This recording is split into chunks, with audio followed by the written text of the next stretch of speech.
मोदी सरकार का एकमात्र उद्देश्य इन केन प्रकीर्ण चुनावों को जीतना, देश में सत्ता पर काबिज रहना और राज्यों की सत्ता को हासिल करना मात्र रह गया है।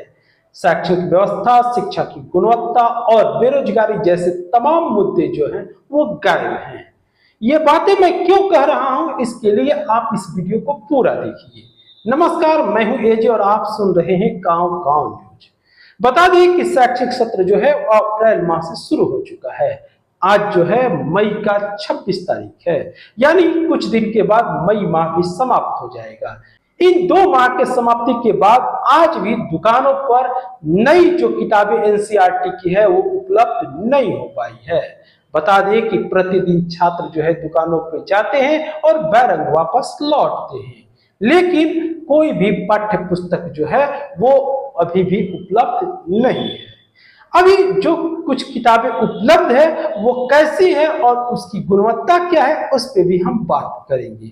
अभी हमारे पास जो है एक नई जो किताब बनी है मैथमेटिक्स की, जिसका नाम मैथमेटिक्स और गणित हटाकर अब इसका नाम गणित मंजरी कर दिया गया है। हालांकि नाम हटाने की और बदलने की प्रथा जो है वो बीजेपी की रही है, तो खैर हम नामों की बात नहीं करते हैं। अब ये गणित मंजरी हो जाने से ऐसा नहीं है कि कुछ ज्यादा परिवर्तन हो जाएगा, लेकिन ये नई जो किताब है वो गणित मंजरी हमारे हाथ में। ये एनसीईआरटी की 9th की बुक है, लेकिन अब आप इस बुक को देखेंगे तो हम आपके अंदर के पृष्ठों को दिखाएंगे। ये कंप्लीट डी बुक मार्केट में छाई हुई है, चाहे छपरा हो, सिवान शहर हो, पटना शहर हो, इन तमाम शहरों में ये किताबें जो है डुप्लीकेट जो है वो उपलब्ध है। लेकिन सरकार की थोड़ी भी ध्यान इस पे नहीं है कि आखिर डुप्लीकेट किताबों की धड़ल्ले से बिक्री कैसे हो रही है। यह आपको एक जानकारी के रूप में बता दें कि एनसीईआरटी की जो बुक होती है उसके पेज जो होते हैं 80 जीएसएम के होते हैं और हर एक पेज पर एक वाटर मार्क लगा होता है, लेकिन ना तो इसमें वाटर मार्क है, ना ही पेज ही जो है 80 जीएसएम की है। खैर उन पेज और वाटर मार्क की अगर हम बात छोड़ दें तो स्कैन की हुई इस किताब को थोड़ी सी क्वालिटी पर नजर डालिए। आप देख सकते हैं कि कितनी भद्दी किताबें ये प्रेस की गई है कि इससे लड़कों को पढ़ाने में काफी असुविधा होती है। लड़कों को पढ़ने या पढ़ाने की जो बातें हैं वो उसमें काफी दिक्कतें होती है। ये केवल एक पेज नहीं और ये एक बुक नहीं, ऐसे तमाम बुकें हैं, क्योंकि ये पूरी बुक जो है वो डुप्लीकेट है और पूरी जगह जो है वो डुप्लीकेट किताब ही एनसीईआरटी की बिक रही है। किसी भी बुक स्टॉल पे आप जाएं और जाके देख सकते हैं, हर एक जगह जो है ये डुप्लीकेट किताब धड़ल्ले से बिक रही है। तो अगर हमारी वीडियो और हमारी जो ये बात है अगर धर्मेंद्र प्रधान जी जो केंद्रीय शिक्षा मंत्री हैं उन तक पहुंच रही है, मिथिलेश तिवारी जो राज्य के शिक्षा मंत्री हैं, संजय टाइगर जी जो शिक्षा मंत्री हैं उन तक अगर पहुंच रही है तो निश्चित तौर पर इस पे रोक लगाने की प्रयास की जाए। इसे एक तरफ तो राजस्व की हानि हो ही रही है, साथ में पढ़ने और पढ़ाने में भी काफी असुविधा हो रही है। छात्रों को आर्थिक शोषण का भी शिकार होना पड़ रहा है।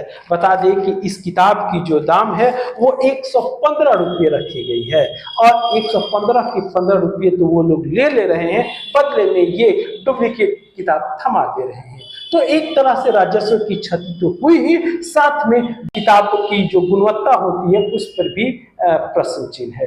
अब इसके थोड़ी सी दूसरी खामियों पे हम बात करते हैं। बता दें कि ये गणित मंजरी जो मेरे हाथ में है इसके अंतिम पृष्ठ पर बात करते हैं तो इसमें उत्तरमाला का पृष्ठ होता है, यानी जो भी गणित की बुक होती है अंत में जो है वो आंसर के पृष्ठ दिए जाते हैं। लेकिन आपको बता दें कि इसमें आंसर का पृष्ठ जो है वो गायब है। अंत तक केवल एक्सरसाइज की जो एक्सरसाइज होते हैं उनको दिया गया है और लास्ट में 2 पेज जो है वो ग्राफ के डाल दिए गए हैं। हालांकि बुक में ग्राफ का पेज तो नहीं दिया जाता है, लेकिन ग्राफ के पेज दिए गए हैं। खैर उसे कोई मतलब नहीं है, मतलब यह है कि गणित की किताब में उत्तरमाला अगर नहीं रहती है तो बच्चों को काफी असुविधा होती है। जब वो बच्चे पढ़ते हैं तो पढ़ने के बाद आंसर मिलाते हैं, सही आने पर उनको एक कॉन्फिडेंस होता है, एक विश्वास जगता है कि हमने सही प्रश्नों का हल किया है। अब इस स्थिति में उनके अंदर जो है वो विश्वास नहीं जग पाता है, वो संतुष्ट नहीं हो पाते हैं कि हमने जो बनाया है वो सही है कि नहीं है। कभी कभी शिक्षकों से भी ये बातें देखने को मिलती है कि कहीं ना कहीं बताते वक्त प्लस माइनस या मल्टीप्लाई वगैरह में थोड़ी सी एरर हो जाती है, लेकिन जब बाद में आंसर मिलाते हैं और आंसर से वो क्लियर होता है, आंसर नहीं मिलने पर यह स्पष्ट हो जाता है कि कहीं ना कहीं एक बार चेक किया जाए, कहीं बनाए हैं वो तो गलत तो नहीं है। और उस समय ढूंढने पर जो कुछ थोड़ी बहुत खामियां रहती है, जो कुछ एरर रहते हैं, वो निकल जाते हैं। तो इस तरह से एक विश्वास पैदा होती है, एक संतुष्टि मिलती है। लेकिन अब की बार जो नई एनसीईआरटी की बुक आई है उसमें आंसर का पृष्ठ ही गायब है। तो ये एक बड़ी खामी जो है वो देखने को मिल रही है। अगर हमारी बात जो है, हमारा वीडियो अगर आप धर्मेंद्र प्रधान जी देख रहे हैं या किस तरह से उनके पास पहुंच रही है हमारी बातें, तो इसमें आंसर के पृष्ठ को डालने की कोशिश की जाए। अगर आप चाहें तो सप्लीमेंट के रूप में आंसर पृष्ठ को नेट पे डाल देंगे, जिससे बच्चे जो है प्रिंट आउट कराकर उनके पास सीधे अवेलेबल हो जाएगा। तो ये हुई। थोड़ी सी एक और बात आपको देखने की है। आपको हमने बताया कि ये जो बुक है वो 115 रुपये की बुक है। आप देख सकते हैं कि ये पार्ट 1 बुक है, यानी इसका एक पार्ट 2 भी आएगा। 9th क्लास में है, गणित की 2 बुकें पढ़नी होगी, एक पार्ट 1 है, एक पार्ट 2 आएगा। तो ये पार्ट 1 जो है वो 115 रुपये की है। निश्चित तौर पे पार्ट 2 भी जो आएगा इसी के समकक्ष का होगा। यानी अगर गणित के दोनों किताबों को जोड़ दिया जाए तो 250 की गणित की किताबें होगी। अब आप समझ सकते हैं कि सरकार किस तरह चुपके से एनसीईआरटी की किताबों के दाम भी बढ़ा दी है और लोगों को पता भी नहीं चल पा रहा है। जो अधिक उम्र वाले दर्शक होंगे वो समझ सकते हैं, जब एनसीईआरटी की बुक को आप पढ़ते होंगे तो उसकी मूल्य 45 रुपये, 85 रुपये, 75 रुपये, यानी बिलो 100 रहता था। लेकिन इस बार ये देखने को मिल रहा है कि महज एक गणित की बुक जो है वो 250 के आसपास होगी। अब एसएसटी की कितनी होगी, एससी यानी साइंस की बुक की कीमत क्या होगी, इंग्लिश की बुक की कीमत क्या होगी, हिंदी की बुक की कीमत क्या होगी, वो तो अंधेरे में है, क्योंकि अभी तो बुक स्टॉल पे उपलब्ध ही नहीं हो पाए हैं। तो एक तरफ छात्रों को परेशानी का सामना करना पड़ रहा है, उसकी दूसरी तरफ अगर हम देखें तो उनको आर्थिक शोषण का भी शिकार होना पड़ रहा है। अब आप सुन सकते हैं, समझ सकते हैं थोड़ा सा कि अभी जब चुनाव की रैलियों में यही मोदी जी जाते हैं या इनके पार्टी के कोई मंत्री होते हैं, कोई कार्यकर्ता होते हैं, जब ये लोग जाते हैं तो तमाम तरह की घोषणाओं पर कैसे प्रकाश डालते हैं। मोदी जी बड़े बड़े भाषणों को देते हैं और कहते हैं कि हम ये फ्री कर देंगे, कभी गेहूं फ्री कर देंगे, कभी चावल फ्री कर देंगे, कभी बिजली फ्री कर देंगे। लेकिन शिक्षा की जहां तक बात है, शिक्षा की फ्री की बात कोई नहीं करता है। यहाँ पर आप देख सकते हैं कि महज किताब की कीमत जो है वो 250 रुपये हो जा रही है। हम चाहें तो सरकार से ये बात कहना चाह रहे हैं इस वीडियो के माध्यम से कि इस किताब की कीमत को दाम कम की जाए। अगर प्राइवेट पब्लिकेशन की ही बात की जाए तो गणित की किताबों की कीमत तब तो उसकी इक्विवेलेंट पहुंच गई, वो भी तो 300 साढ़े 300 के आसपास ही रखते हैं। यहाँ 250 रुपये में ये एनसीईआरटी की किताबें मिल रही है। हम कंपेयर नहीं करना चाह रहे हैं, लेकिन बल्कि सरकार से ये करना चाह रहे हैं कि गरीब से गरीब छात्र भी पुस्तकों को खरीद सके और पढ़ सके। इसकी भी योजना आपके शामिल होनी चाहिए। इसकी भी योजना जो है आपके मैनिफेस्टो में शामिल होनी चाहिए। हो सके फ्री एजुकेशन की बात हो, किताबों की दामों की जो बात हो रही है वो उसको कम करने की कोशिश की जाए। आप देख रहे हैं कि इससे शिक्षा में प्रसार होगा, इससे बच्चे जो है पुस्तकों को खरीदेंगे भी और शिक्षा में प्रसार होगा। जब बच्चे पुस्तकों को खरीदेंगे तो पढ़ेंगे। तो हमारी सरकार से ये दरख्वास्त रहेगी कि कहीं किताबों के दामों में भी कमी करने की कोशिश की जाए। हम आगे बात करना चाहेंगे आप दर्शकों से। अभी आप देख सकते हैं कि नीट के पेपर लीक हुए, कैसे उसके बाद लीपापोती शुरू हो गई। यानी कहने का मतलब अभी तक जो इसका मेन माफिया है उस तक सरकार न पहुंच पाई है, न पुलिस पहुंच पाई है, न ही सरकार इस पर दबिश बना रही है कि हाँ जी आखिर ये कैसे लीक हुए।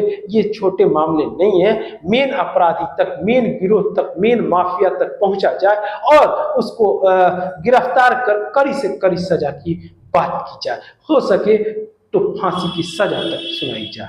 तो इससे क्या होगा, अगली बार जो होगी वो शिक्षा में इस तरह की बातें देखने को नहीं मिलेगी। लेकिन ये गूंगी बहरी सरकार अभी तक इस पर चुप है। दूसरी बात, अभी आप देख सकते हैं कि 12th क्लास के लड़कों के रिजल्ट आए हैं। इन रिजल्ट में आप देख सकते हैं तमाम तरह की धांधली की बात आ रही है। ओएसएम तरीके से अब की बार कॉपी को चेक किया गया है। लड़कों का कहना है कि ओएसएम के तरीके से जो चेक किया गया है, यानी कॉपी को स्कैन किया गया, स्कैन करने के बाद एग्जामिनर तक पहुंचाया गया, एग्जामिनर ने उस पीडीएफ कॉपी को देखा है और उसके बाद मार्किंग की है। लड़कों का भी बात कहना है कि वो जो स्कैन किया हुआ कॉपी जो है वो सही से एग्जामिनर के पास नहीं पहुंचा है, यानी धुंधला हो गया है, जिसके कारण अब लड़कों का कहना है कि इससे मार्किंग जो है वो सही से नहीं हो पाई। अब वजह जो है, लेकिन सरकार को इस पर ध्यान देने की जरूरत है, ताकि इतने तमाम लड़कों का, छात्रों के जीवन की बात है और उनके ये हक की बात है। लेकिन सरकार अभी तक न तो इस पर कुछ बयान दे रही है और न ही कुछ इस पर कड़ी कार्रवाई करने की भी बात कह रही है। तो इस तरह से आप देख सकते हैं कि सरकार का कहीं ना कहीं एकमात्र उद्देश्य है, वो है इन किन प्रकिन चुनावों को जीतना और राज्य में, देश में सत्ता पर काबिज रहना, सत्ता को हासिल करना, न कि आपकी शैक्षणिक व्यवस्था, आपकी शिक्षा की गुणवत्ता, आपकी बेरोजगारी की बात करना, बेरोजगारी दूर करने की बात करना, शिक्षा को बढ़ाना और शैक्षणिक व्यवस्था को ठीक करना। इन जैसे तमाम मुद्दे जो है वो गायब रह रहे हैं। तो अगर आप दर्शक भी हमारी बातों से हैं तो इस वीडियो को थोड़ा शेयर कर दें, जिससे हमारी बातें जो है वहां तक पहुंच सके और हो सके तो छात्रों का कल्याण हो सके, आपके बच्चों का कल्याण हो सके। तो आज के लिए इतना ही। बात करते हैं किसी और मुद्दे पर किसी अन्य दिन। तब तक हमें दे इजाजत। नमस्कार।